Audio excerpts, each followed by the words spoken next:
นี่คือน้ำพุงสะพานบ้านม่วงคำตำบลนาตาลอำเภอตะงอยได้อยู่ด้านหน้าทางขึ้นวัดพาเพิ่งบ้านม่วงคำมีสะพานสลิงข้ามน้ำพุงไปน้องนี่บรรยากาศคักทิวทัศน์สวยงามนี่แหละคือน้ำพุงบ้านม่วงคำตำบลนาตาลไปโพได้ มาจากคำเพิ่มในน้ำพุงนี่มาจากกบโดกบซิวไปได้นี่แล้วก็เป็นภูเขาสวยงามได้นี่บรรยากาศคักเหมาะสำหรับที่สีสร้างสีแปลงเป็นสถานที่ท่องเที่ยวของคนอำเภอตะงอยหรือว่าตำบลนาตาลบ้านม่วงคำได้ถ้าเป็นไปได้สร้างพายน้ำล้นอยู่บริเวณท่าแพบ้านม่วงคำตำบลนาตาลคักพี่น้องเห็ดพายน้ำล้นแล้วก็เห็ดสถานที่ท่องเที่ยวล่องแพจากท่าแพขึ้นมาด้านหน้าทางขึ้นวัดพาเพิ่งนี่คักบรรยากาศนี่ล่องแพขึ้นมาลงไปเนาะคักเลยละว่าไว้ง่ายว่าเป็นสถานที่ท่องเที่ยวแล้วก็นำเงินมหาศาลได้ เข้ามาบ้านตำบลเฮาเนาะมีคนนักท่องเที่ยว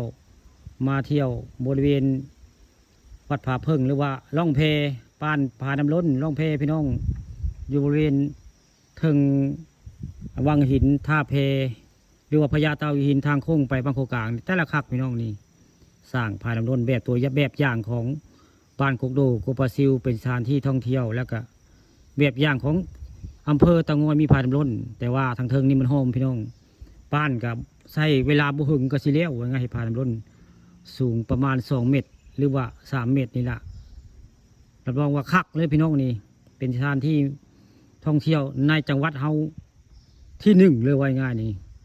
จากอันบ้านบริเวณท่าแพขึ้นมานี่เป็นสถานที่ท่องเที่ยวของ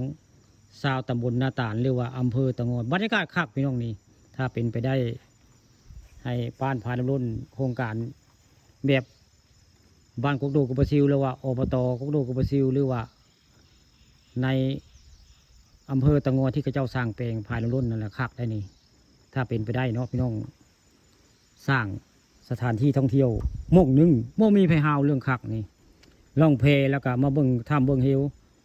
วัดถ้ำผาเพิ่งคักบรรยากาศสถานที่ท่องเที่ยวโมมีไพฮาวเรื่องลู่ไว้ง่ายมาเที่ยวล่องเพคักบรรยากาศนี่พื้นที่เหมาะสมพี่น้อง